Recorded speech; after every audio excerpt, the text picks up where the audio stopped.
이날은 여호와께서 정하신 것이라. 이날에 우리가 즐거워하고 기뻐하리로다.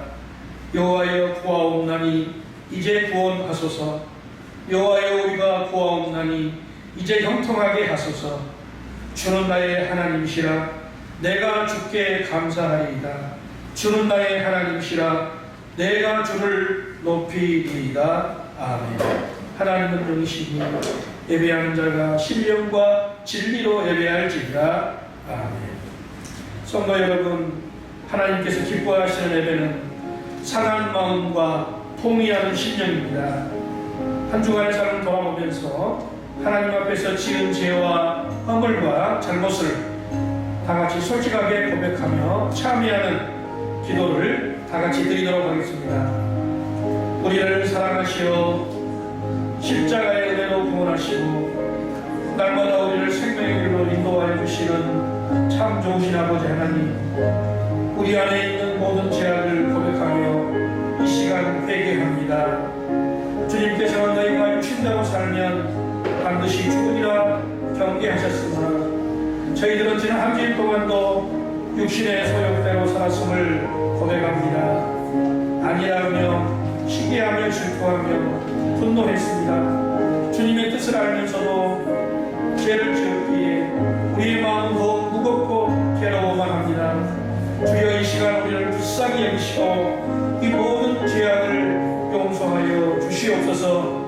영으로서 몸의 행실을 죽이면 살리라고 말씀하신 주님의 말씀을 기억하며 저희들이 성령님의 음성에 귀를 기울이며 성령님의 인도하심을 받아 날마다 거룩한 삶을 살아갈 수 있도록 우리를 인도하여 주시옵소서. 말씀과 성령으로 거듭나게 하여 주시옵소서. 하나님께서는 자신의 죄와 잘못을 솔직하게 고백하는 자들에게 말씀하십니다. 이러므로 내가 내게 말하노니 그의 많은 죄가 사하여 졌도다. 이는 그의 사랑함이 많음이라. 아멘. 사랑이 풍성하신 하나님 아버지, 지난 한 주일 동안도 코로나19와 긴 장마 속에서도 연약한 우리를 돌보아 주시고 환난 날에 주님의 은혜의 장중 안에 지켜주시고 보호하여 주신 것을 감사드립니다. 특별히 우리 성도들의 생명과 건강과 사업과 가정을 주의 은혜의 팔로 지켜주시고 보호해 주신 은혜를 감사드립니다. 오늘은 주님께서 우리에게 복을 주시려고 거룩하게 구별하신 주님의 날이기에 저희들이 세상 일을 내려놓고 이 시간 주님 전에 나와 겸손한 마음과 정결한 심령으로 예배하오니 주여 우리의 예배를 기뻐받아 주시옵소서. 그동안 코로나19로 인하여 볼 수 없었던 많은 성도들을 이 시간 주님 전에서 배울 수 있도록 은혜 베풀어 주시니 감사합니다. 더욱 우리에게 강건한 믿음과 은혜와 평강으로 인도해 주시기를 원합니다. 예배하는 이 시간 우리 주님 이곳에 와주시고 예배하는 우리의 몸과 마음을 주장하셔서 오직 성삼위일체 하나님께만 찬양과 경배와 영광을 돌리는 귀한 시간 되게 하여 주시옵소서. 예배하는 심령들에게 은혜 베풀어 주실 것을 믿사옵고 예수님이 귀하신 이름으로 기도드리옵나이다. 아멘.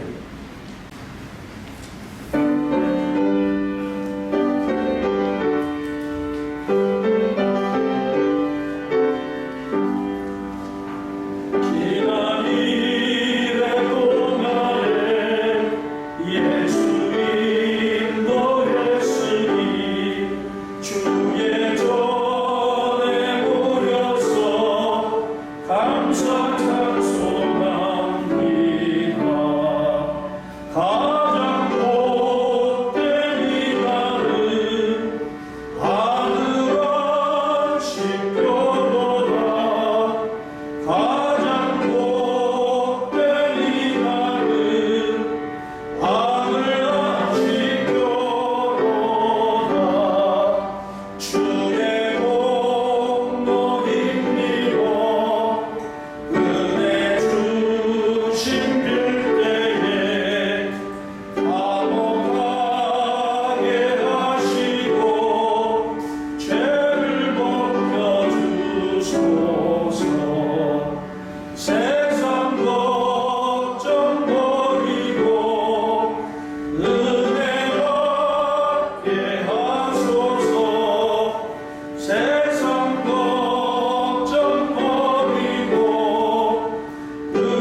근원이 되시고 우리에게 늘 기쁨을 주시는 하나님 아버지, 주님의 자녀들이 한자리 모여 정성을 다하여 찬송과 기도로 예배를 드리오니 홀로 영광하옵소서.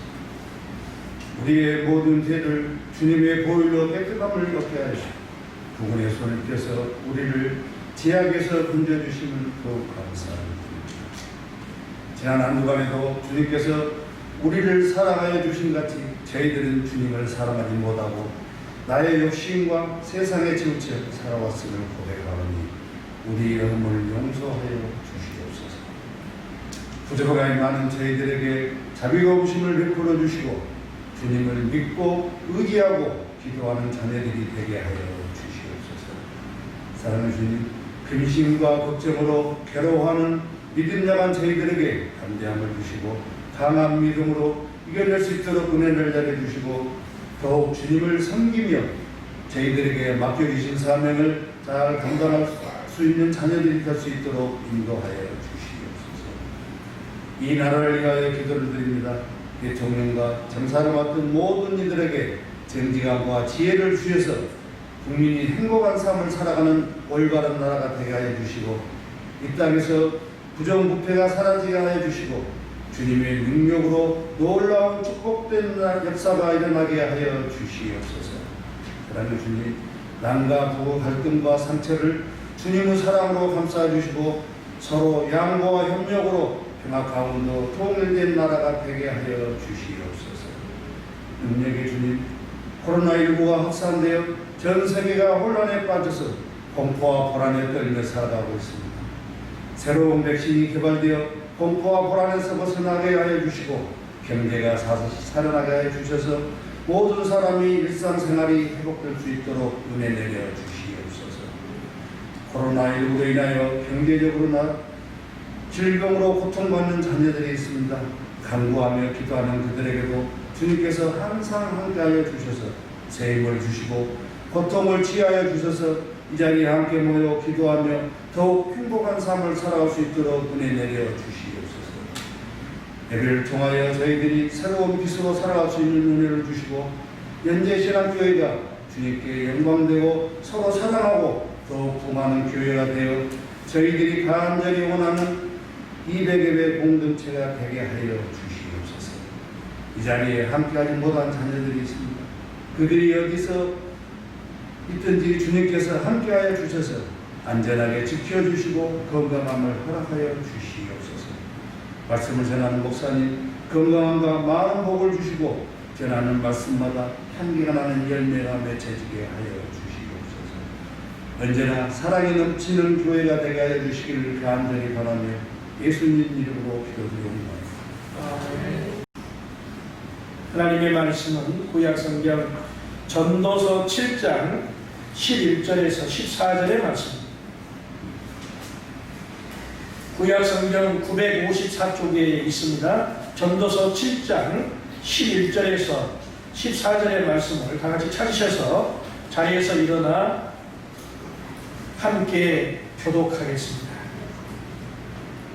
우리가 일어나서 하나님의 말씀을 읽는 것은 이 말씀을 귀하게 여기고 말씀에 순종하겠다는 우리의 결단입니다.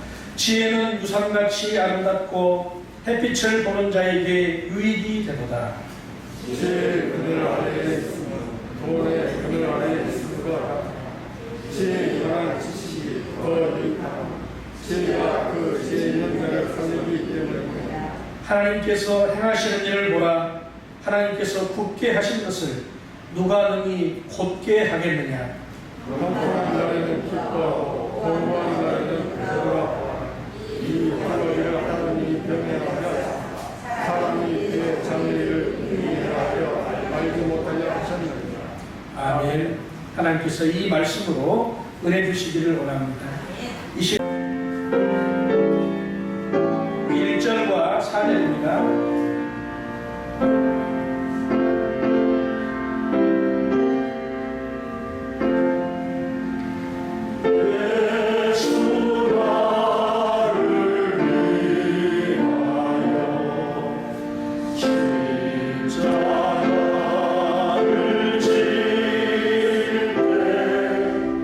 제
하나님께 영광의 박수를 올려드리겠습니다.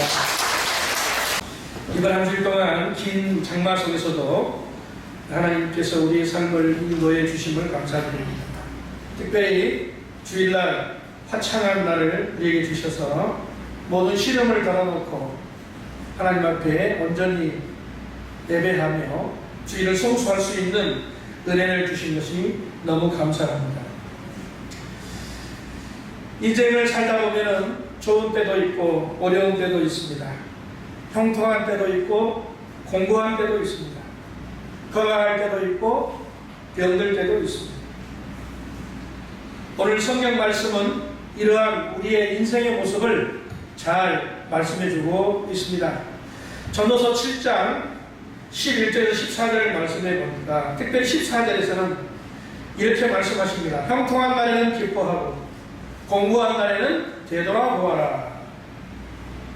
하나님이 이 두 가지를 병행하게 하사라고 말씀하고 있습니다. 병행하게 했다는 말씀의 뜻은 무엇입니까? 어떤 사람이든지 형통한 날과 공고한 날이 동시에 있다는 말씀입니다. 늘 잘 되기만 하는 것이 아니라 잘 될 때도 있고 안 될 때도 있다는 것을 말씀해 주고 있습니다. 늘 성공했다고 말할 때가 있는 것이 아니라 실패할 때도 있음을 말해주고 있습니다. 우리는 형통할 때 조심해야 됩니다. 우리가 지난 한 주일 동안도 이 코로나19 확진자 소식이 늘 우리의 관심이 있었잖아요. 어떤 날에는 한 사람도 안 생겨서 참 다행이다. 생기면 한두 사람 정도 생기면 너무 다행이다. 그런데 어느 날 갑자기 막 9명, 10명 또 이렇게 생기는 것을 보면서 아직도 멀었구나. 우리가 조금만 안심하고 조금만 방심하면 이렇게 우리를 힘들게 하고 괴롭게 하는 겁니다. 잘 나갈 때 조심해야 하는 것을 우리가 깨닫게 됩니다. 형통했다고 교만하거나 이제 됐다고 할 때가 바로 힘듦이 찾아오고 심판이 찾아오는 경우도 있습니다. 더욱이 공부할 때도 조심스럽게 살아야 됩니다. 여러분, 힘들고 어려울 때 이것이 더욱 나에게 큰 불행으로, 큰 어려움으로 다가오지 않도록 조심해야 할 줄로 믿습니다. 그런데 오늘 우리가 이 말씀을 자세히 살펴보면 이 말씀을 누가 했냐 하는 것입니다. 여러분, 이 전도서를 누가 썼습니까? 그렇습니다. 솔로몬 왕이 썼어요.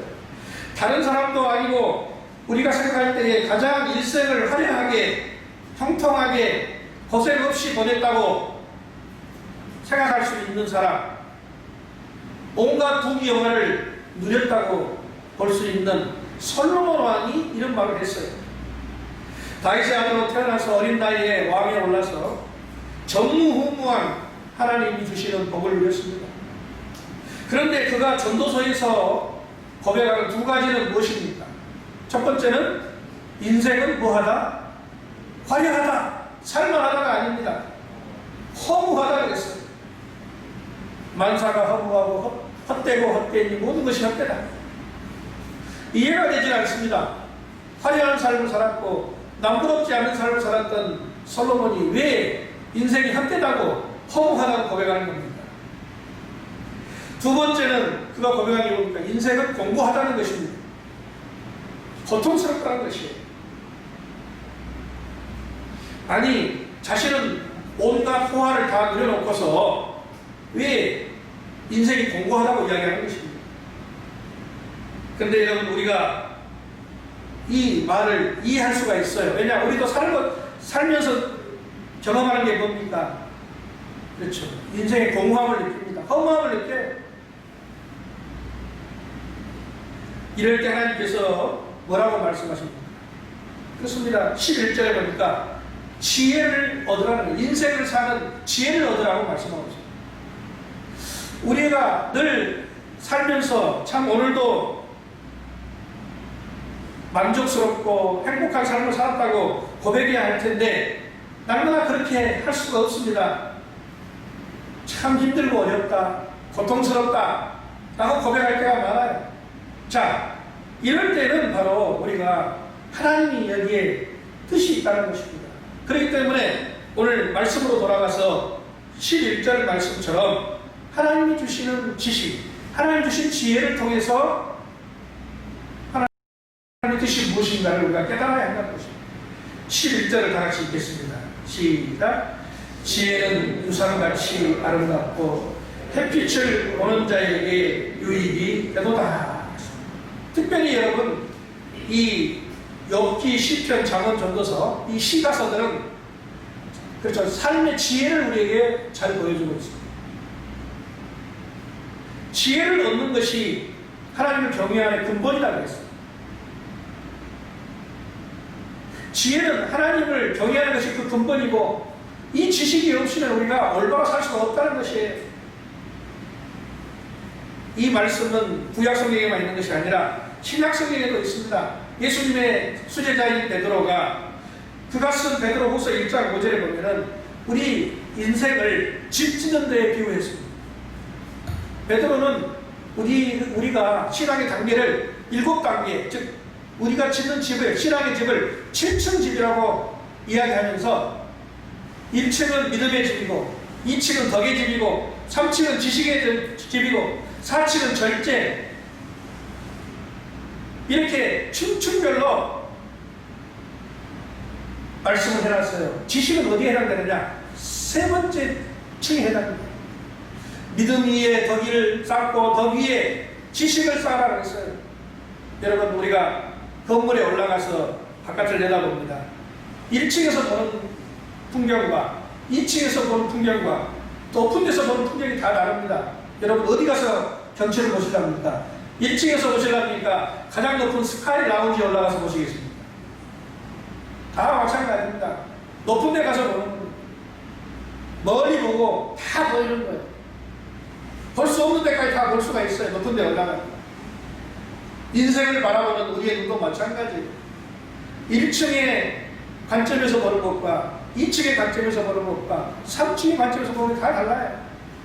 특별히 지혜는 베드로는 이 세 번째로 이야기합니다. 지식이 있어야 된다. 이 지식은 세상 지식이 아닙니다. 하나님의 지식이에요. 즉 하나님 주시는 지혜라. 오늘 전도서에서도 지혜를 뭐라고 했습니까? 유산같이 아름답다. 햇빛과 같다고 그랬습니다.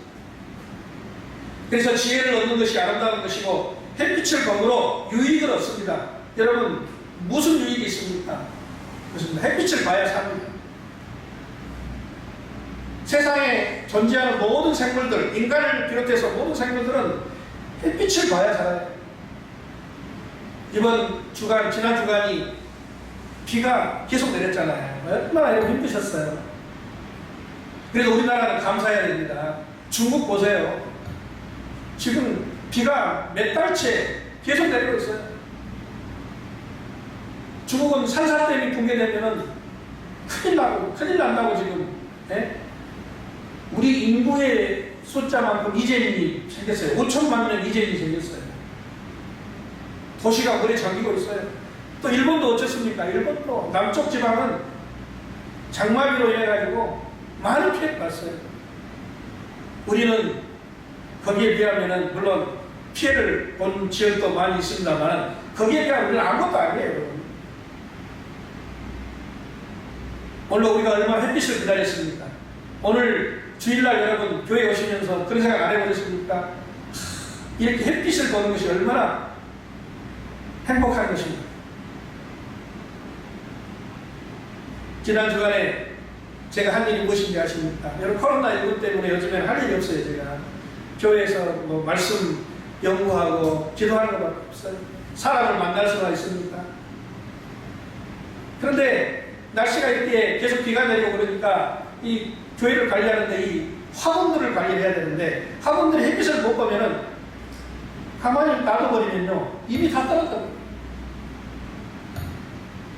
우리가 이 화분들 보면은 관상수잖아요. 잎을 봐야 되잖아요. 잎이 떨어지면은 이거 볼품이 없어가지고 여기에 놔둘 수가 없어요. 그래서 월요일 아침부터 햇빛이 비치는 저 바깥으로 모든 화분을 다 밖으로 끄집어냈습니다. 햇빛을 들어오기만을 기다렸어요. 햇빛이 없어요. 계속 비가 내립니다. 금요일까지 햇빛을 못 봤습니다. 딱 어제 토요일 잠깐 봤죠. 그러니까 아이들이 이렇게 붙어 있는 겁니다, 여러분.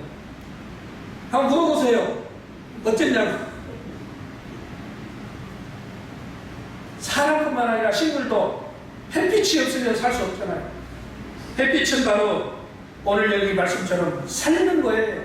지혜가 왜 우리에게 필요합니까? 햇빛처럼 우리를 살리기 때문에 지혜가 필요한 것이고 우리에게 유익이 되는 줄로 믿습니다. 세상 지식을 얻는 것에 만족하면 살 수가 없어요. 여러분, 하나님 주신 지혜는 우리의 사고와 판단의 기준이 되고 우리 행동의 기준이 되고 우리의 바른 신앙과 삶의 척도가 되기 때문에 있어도 되고 없어도 되는 것이 아니라 우리에게 반드시 있어야 되는 줄로 믿습니다. 그래서 지혜를 얻어야 돼요. 지식을 얻어야 되는 거예요. 하나님이 나는 지식을 얻어야 되는 거예요. 그래서 여러분 11절 말씀을 다시 한번 살펴보십시다. 지혜는 유산같이 아름답고 우리가 유산 받으면 얼마나 좋아요. 다른 부모님으로부터 유산을 물려받으면 얼마나 든든합니까?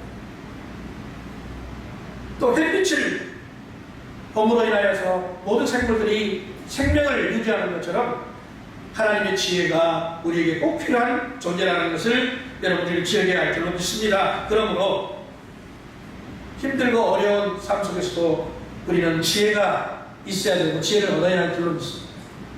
특별히 공부한다면 어떠한 지혜가 필요할까요?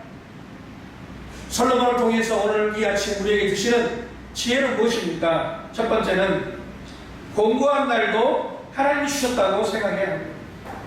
우리는 보통 생각할 때에 형통한 것은 하나님이 주시지만 힘들고 어렵고 공고한 것은 하나님이 주시지 않는다고 생각합니다. 그러나 여러분 그렇지가 않아요. 공고한 것도 하나님이 주시는 것입니다.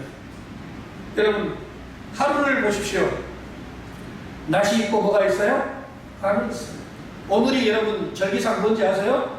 중복입니다.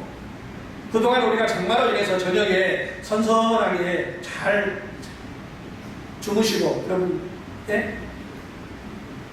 휴식을 취하셨죠. 이제 장마가 끝나면 어떻게 됩니까? 예. 이제 장마가 끝나면 불볕더위가 온대요. 우리가 저녁에 온도가 올라가고 뭡니까? 예. 덥게 되면 잠을 잘 수가 없어가지고 예, 사람들이 힘들어져요. 특별히 여름에는 어떻습니까? 밤의 길이가 짧기 때문에 쉬는 시간도 짧아져요. 그래서 건강을 유지하는데 굉장히 힘듭니다. 자, 하루를 봐도 낮과 밤이 있고 또 이렇게 가을이 있고 겨울이 있고 봄이 있고 여름이 있는 것처럼 우리가 살아가는 때에도 형통한 날이 있고 공고한 날이 있는데 형통한 날도 하나님이 주신 것이고 공고한 날도 하나님이 주신다는 것이라는 거죠. 여러분 우리가 생각할 때에 살기 좋은 봄과 가을만 계속 있으면 좋은 것 같지만 절대로 그렇지 않아요. 뜨거운 여름철이 있어야 곡식이 있고 과일이 열매를 맺는 것입니다. 추운 겨울이 있어야 나무들이 쉼을 얻고 예? 자연이 쉼을 얻고 질병과 병균들이 죽는 거예요. 겨울이 따뜻하면 어떻게 됩니까? 그 다음에는 반드시 뭐가 있어요? 질병들이 많이 생깁니다. 올해가 이렇게 힘들고 어려운 것도 작년 겨울을 생각해 보세요. 작년 겨울 여러분 어땠습니까? 그렇죠. 따뜻했습니다. 그러니까 어김없이 우리가 힘들고 어려움을 겪고 있는 거예요. 대부분의 사람들은 이 형통과 공고가 하나님의 뜻인 줄을 모르고 삽니다. 그러나 하나님 안에서 형통한 것도 있고 공고한 것도 있음을 우리는 기억해야 할 줄로 믿습니다. 우리가 그래서 이것을 생각하지 못하면 이 힘들고 어려움이 왔을 때에 넘어지는 거예요. 시험에 들고 그 어려움에서 벗어나지 못하는 거예요. 하나님은 인간에게 형통과 공고를 통해서 은혜를 받게 하신다는 것입니다. 오늘 주보에 제가 글을 올려놨습니다만은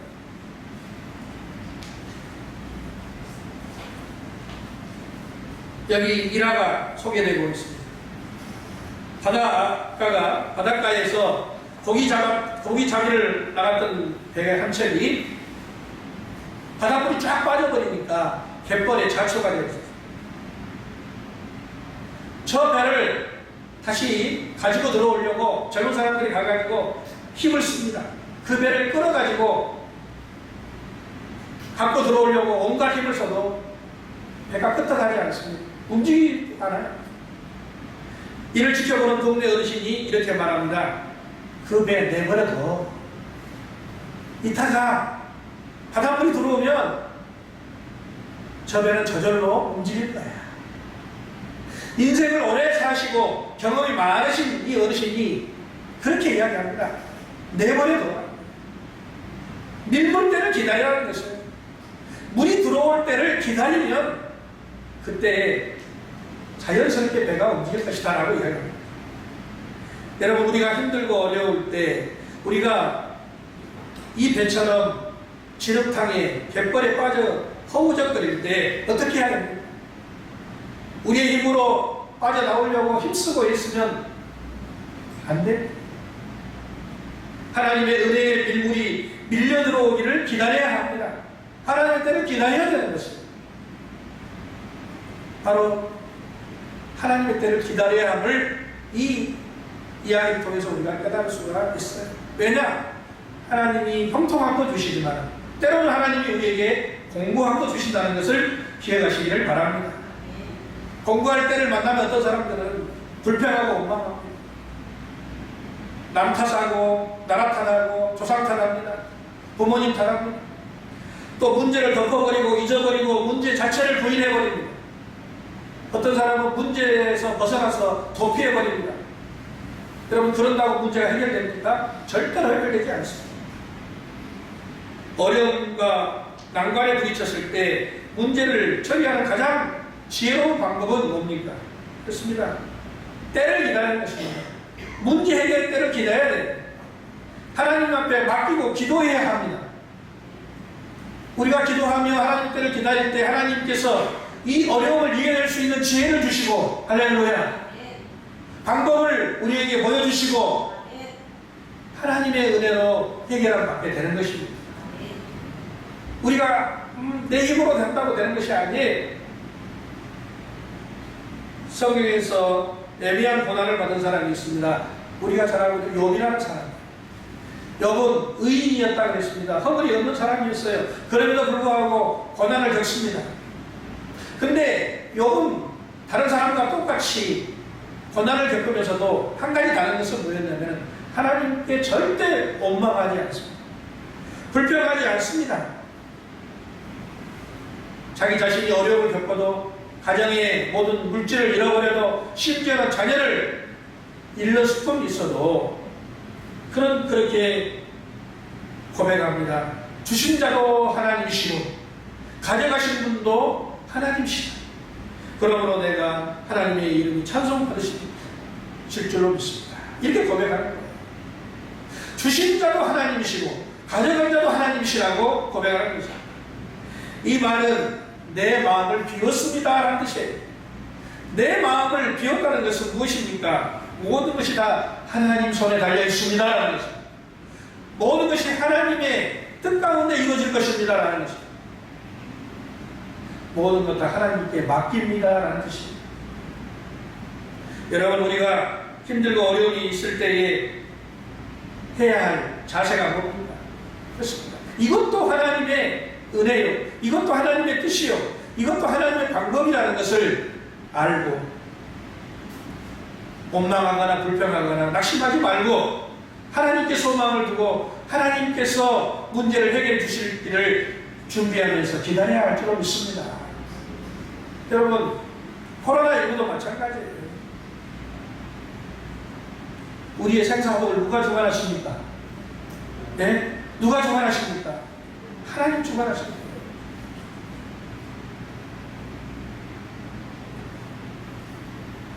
공고한 날이 올 때 우리는 원망할 것을 찾지 말고 공고한 날도 하나님께서 주셨다고 감사하는 삶을 살아야 됩니다.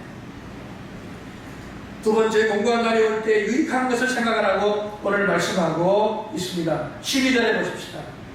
지혜의 그늘 안에 있으면 돈의 그늘 안에 있음과 같으나 지혜에 관한 지식이 더 유익함은 지혜가 그 지혜 있는 자를 살리기 때문이다. 지식이 더 유익하다라는 거죠.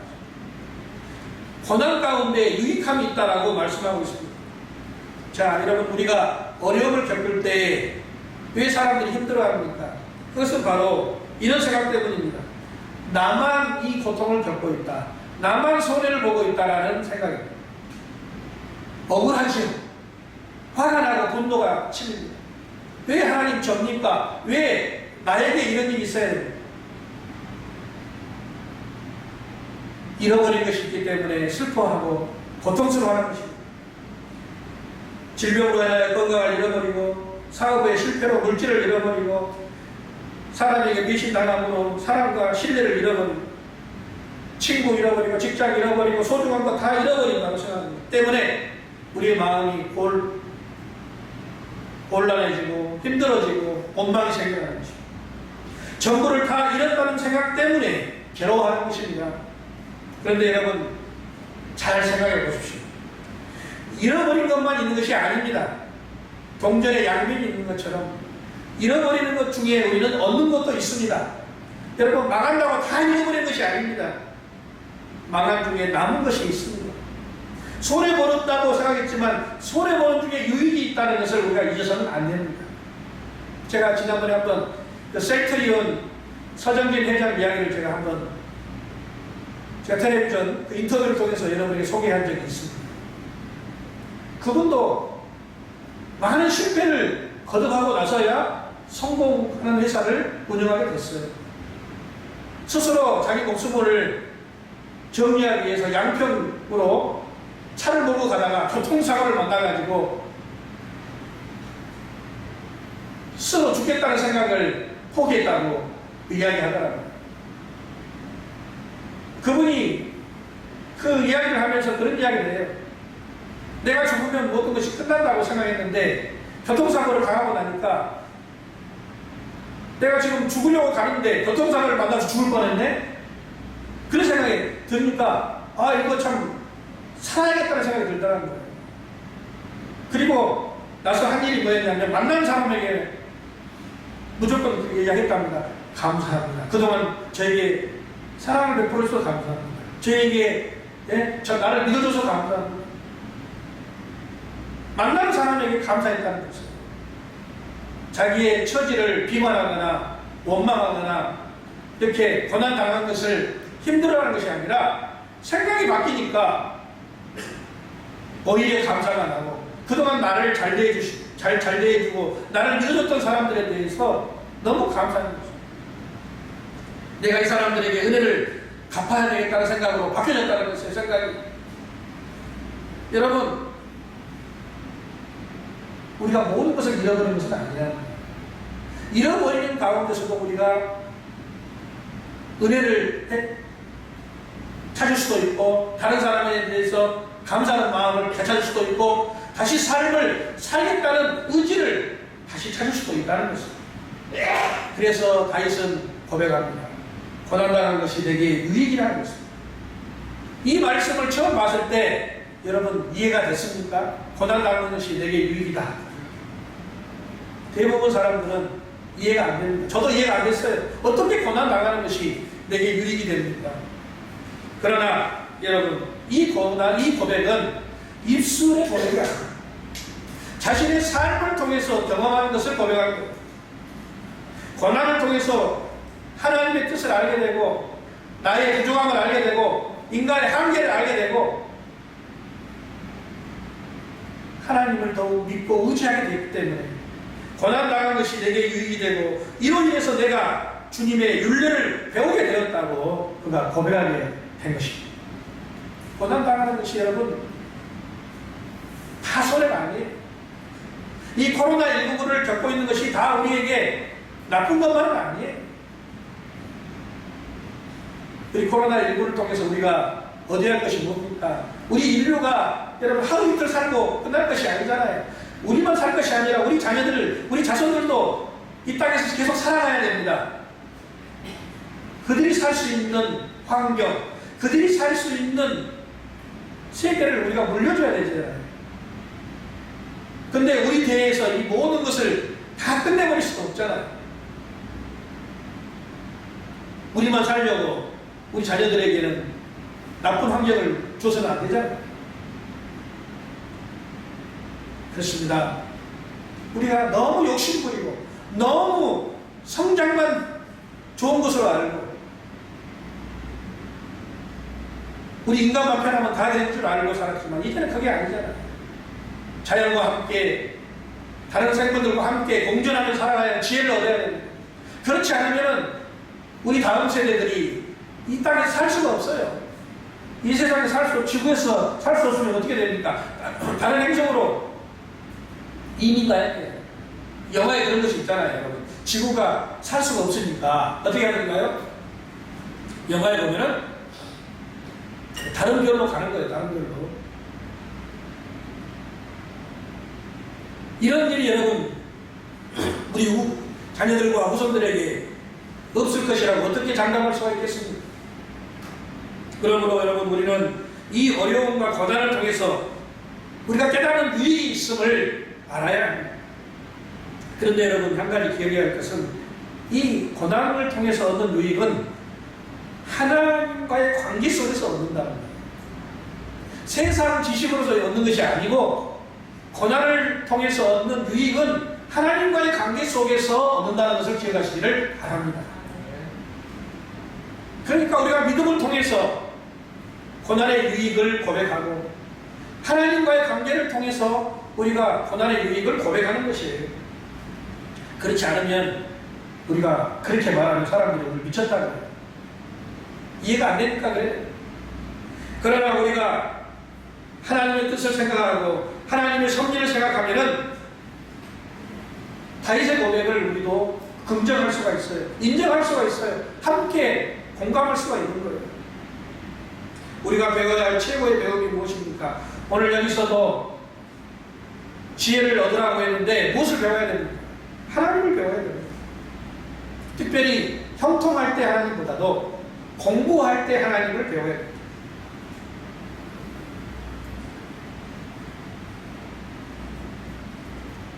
이 공부라는 것은 여러분, 우리에게 하나님을 다시 한번 생각할 수 있는 기회를 줍니다. 우리가 평안할 때, 우리가 평범할 때, 우리가 좋을 때는 하나님 만나기가 쉽지가 않아요. 여러분, 우리가 잘 나갈 때, 우리가 무슨 일이 잘 풀릴 때 인생을 돌아봅니까? 안 봅니다. 앞만 봐도 그냥 가는 거예요. 잘 될 줄 알고 계속 잘 될 줄 알고 가는 거예요. 그런데 한번 브레이크가 걸리고 한번 멈추게 되고 힘들 때 어떻게 됩니까? 뒤돌아보게 됩니다. 그때서야 뒤돌아보게 되는 거예요. 우리가 하나님을 만날 때도 마찬가지입니다.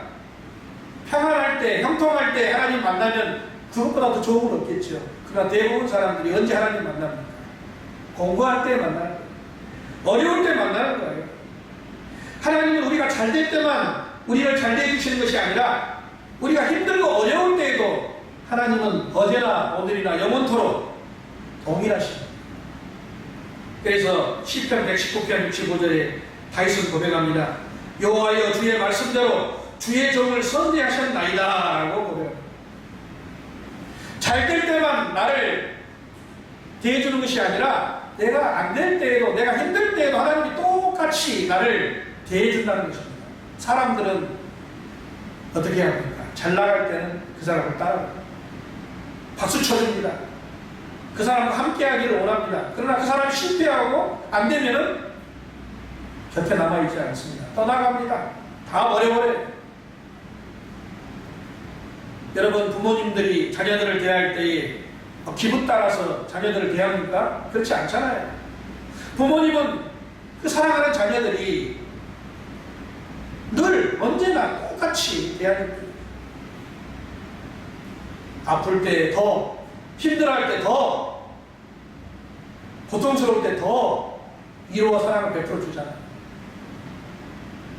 요즘 시간이 많다 보니까 유튜브를 보게 됐는데 거기 보니까 이 애완동물들을 기르는 사람들이 그 자기들이 애완동물과 함께 보내는 장면들을 많이 올려놓습니다. 영상을 올려놓습니다.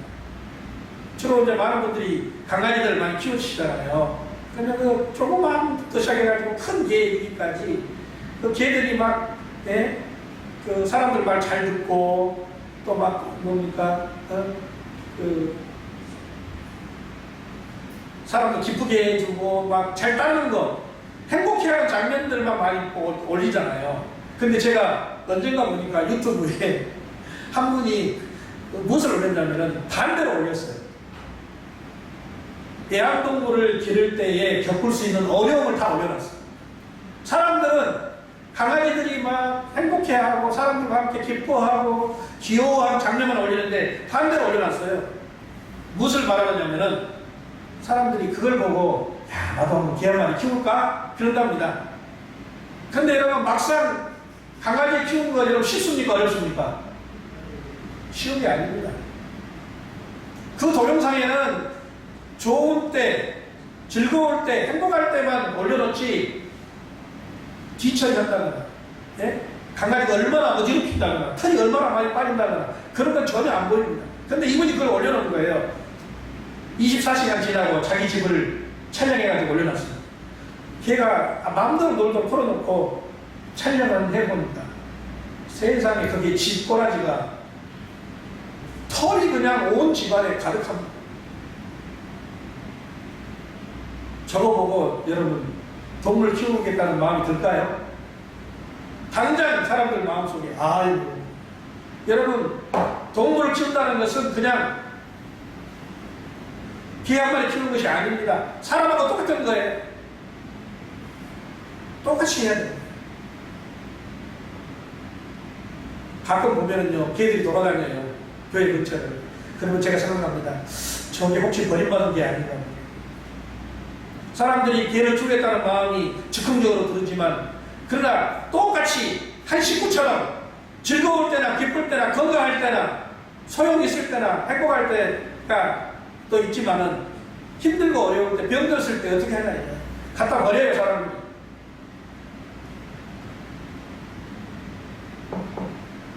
여러분 삶 속에는 형통한 날이 있기도 하지만 반드시 공고한 때가 있음을 알아야 됩니다. 부부도 마찬가지예요. 부부가 만나가지고 살아가는데 제가 처음 결혼했을 때 제가 교회에 부목사로 이제 결혼해가지고 딱 구입을 했는데 교회에서 사택을 주시는데 저한테 말합니다. 목사님 방 3개짜리를 드릴까요? 방 3개짜리 가봤습니다. 근데 옛날 집이에요. 근데요 동서남북 다 문이 있어요. 아이고 세상에.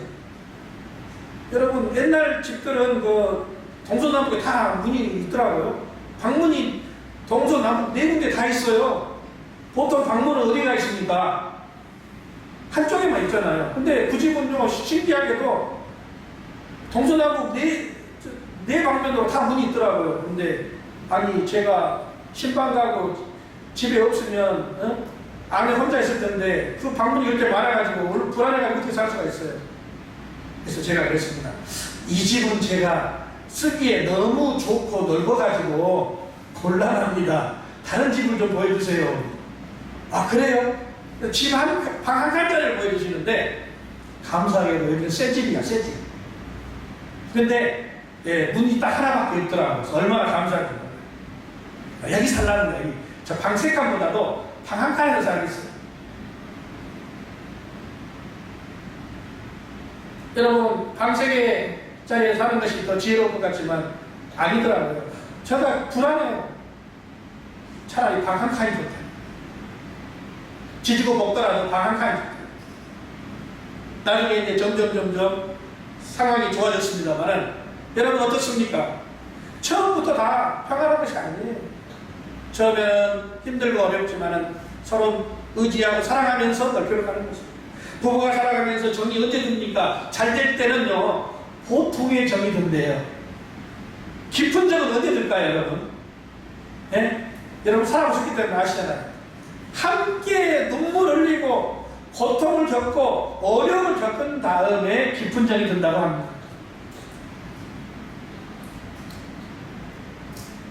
마찬가지 가족들도 마찬가지예요. 부모님과 자녀들이 평안할 때는, 행복할 때는 그것이 좋으니까 그냥 이것이 바로 현실이구나 하고 그냥 넘어가요. 그러나 고난이 찾아올 때 어떻게 됩니까? 갑자기 고난을 겪을 때 가족들이 당황하게 됩니다. 그러나 서로 부모님과 자식들이 서로 힘을 합쳐가지고 그 어려움과 고난을 함께 이겨내고 겪어내면 어떻게 됩니까? 그 전보다 더 가족의 정이 강해지는 거예요. 여러분, 무엇을 말하는 것입니까? 고난이 주는 유익이 있다는 것을 기억하시기를 바랍니다. 고난을 겪은 다음에 더 정이 깊어지는 것입니다. 고난을 통해서 더 사랑하게 되는 것입니다. 저는 이 찬송가를 들을 때마다 은혜를 많이 받습니다.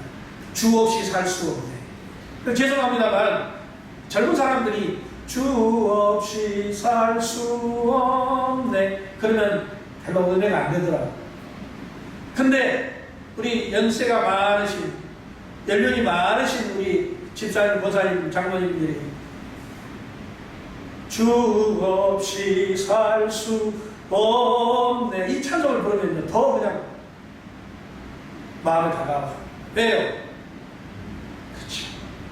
삶의 연륜을 통해서, 경험을 통해서 이것은 입술의 고백이 아니라 진정 마음으로부터 우러나오는 고백이기로 다가오기 때문에 더 찬양이 은혜가 될 줄로 믿습니다. 공부한 날에는 우리는 인격적으로 유익을 얻어야 됩니다. 유익을 얻어야 됩니다. 욥은 고백합니다. 나의 가는 길을 오직 그가 아시나니 그가 나를 단련하신 후에는 내가 정금같이 나오리라 고백합니다.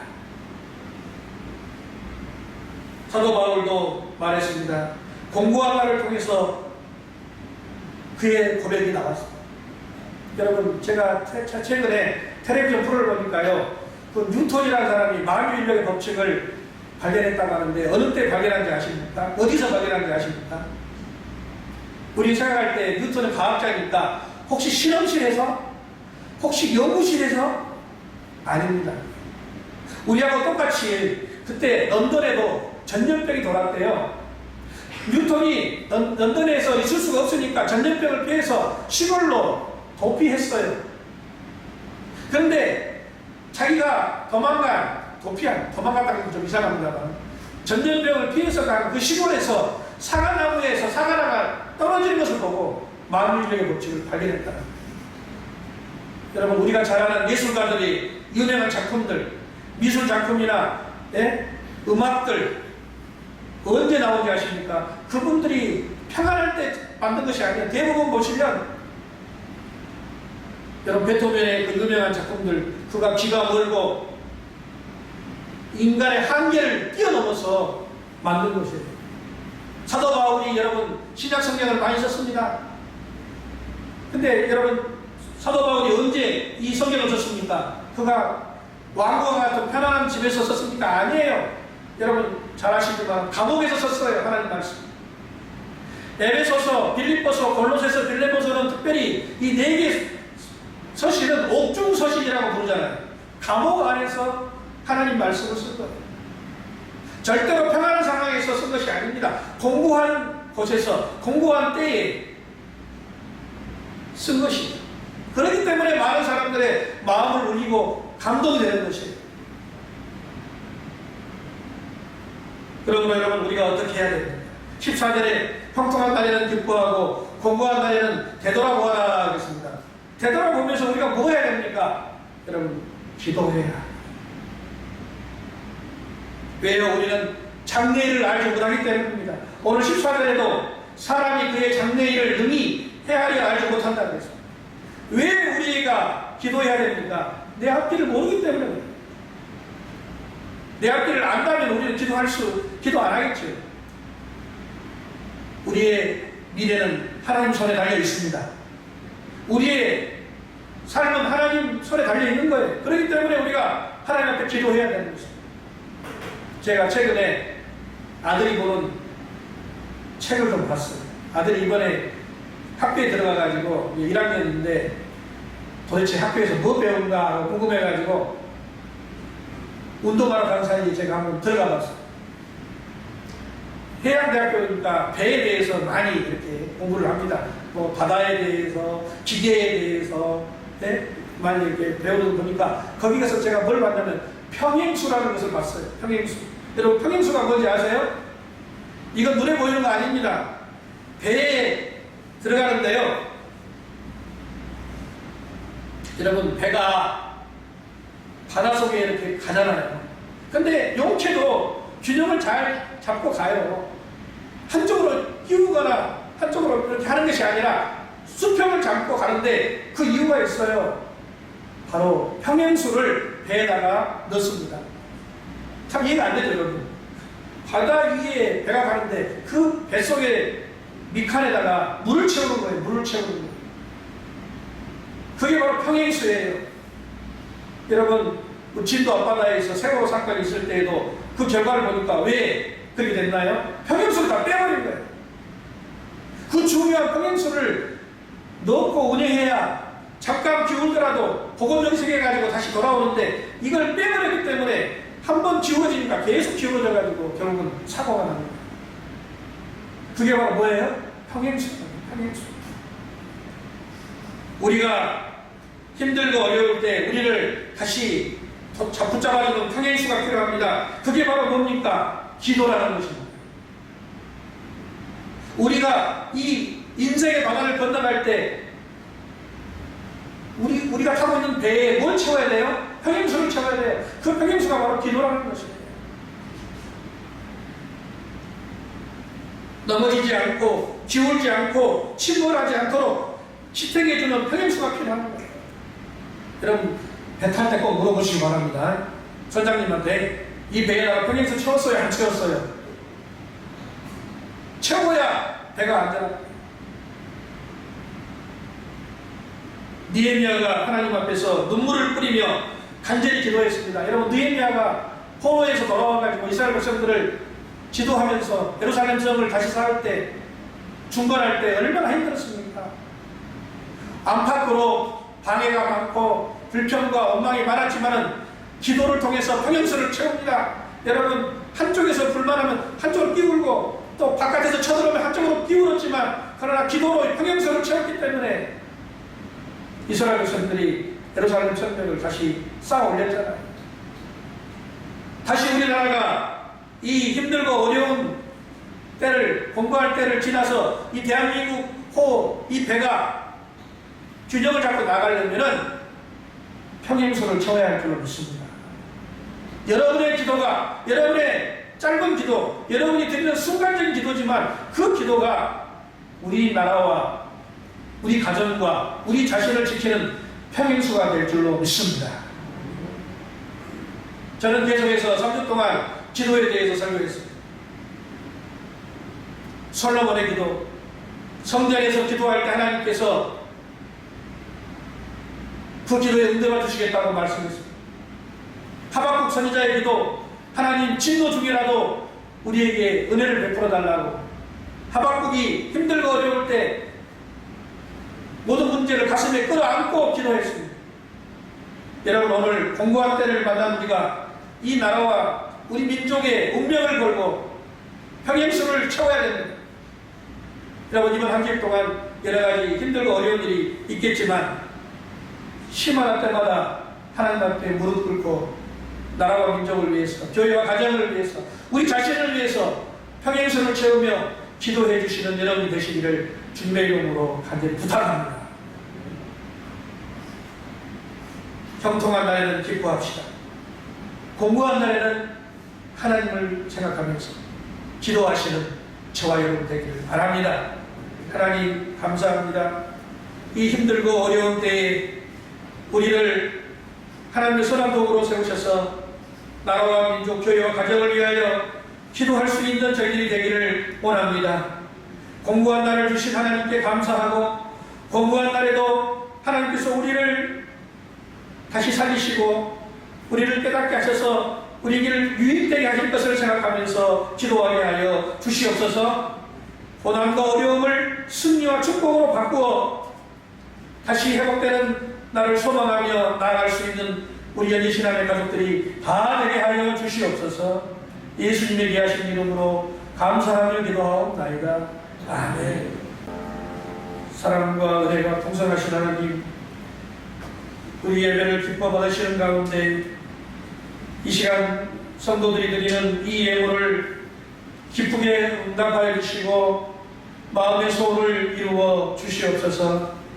힘들고 어려운 가운데서도 주님의 은혜와 사랑을 기억하며 몸과 마음과 예물로 드리는 이 귀한 시간, 우리 주님께서 기억하시고 모든 심령들 한 사람 한 사람 복을 내려주시고 강건케 해주시고 늘 주님이 주시는 믿음, 소망, 사랑 가운데서 살아갈 수 있도록 인도하여 주시옵소서.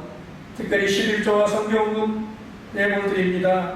하나님께서 이 예물 쓰이는 곳마다 하나님 나라가 확장되고 주의 복음이 힘있게 전파되며 구원받은 백성들이 늘어나게 하여 주시옵소서. 지난 주간에도 인도에서 예루살렘에서 선교사님들의 소식이 들려왔습니다. 그곳에서 코로나로 인하여 1000명이 넘는 사람들이 날마다 확진되었다고 합니다. 하나님 불쌍히 여겨주시고 그곳에서도 하나님 동일한 은혜로 지켜주시고 보호해주시고 치유하여 주시옵소서. 건축원금과 감사의 예물을 드립니다. 하나님 주님의 은혜를 감사하며 어머니의 생일을 감사하며 건강을 부탁하며 하나님 앞에 간구합니다. 맥주 감사의 예물을 주님 앞에 올려드립니다. 하나님께서 기뻐 받아주시고 마음의 소원을 이루어 주시옵소서. 기도와 간구를 들어 응답하여 주시옵소서. 그 선하신 뜻이 하늘에서 이루어진 것처럼 사랑하는 성도들의 가정과 생업과 직장과 사업과 자녀들을 통하여 이루어지게 하여 주시옵소서. 이번 한 주일 동안도 하나님 코로나19와 장마 속에서도 우리 성도들의 발걸음을 안전하게 지켜주시고 주의 날개 안에 품어주시며 어디서 무엇을 하든지 선하신 뜻을 이루어 주시옵소서. 감사하고 예수님의 귀하신 이름으로 기도드리옵나이다. 아멘. 우리 앞사람 뒷사람 축복하면서 찬양합니다.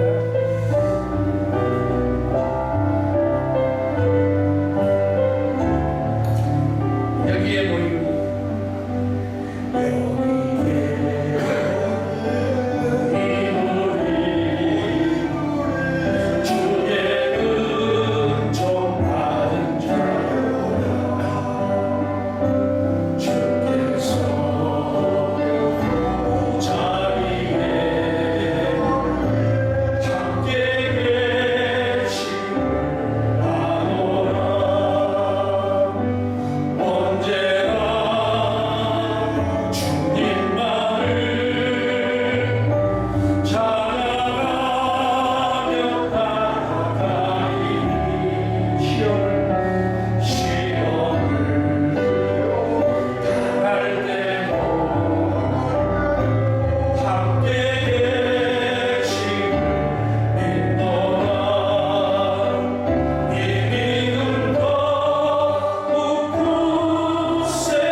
인류의 소망 되신 우리 구주 예수 그리스도의 신은혜와 하나님 아버지의 그 무한하신 사랑과 성령이 교통하시며 충만케 하신 역사가 형통한 날과 공고한 날을 주시는 그 하나님의 뜻과 지혜를 깨달아 하나님을 믿고 의지하며 기도하며 살기로 원하는 여기 모인 주의 모든 백성들 머리 위에 이제부터 영원까지 함께하옵시기를 간절히 축원하옵나이다.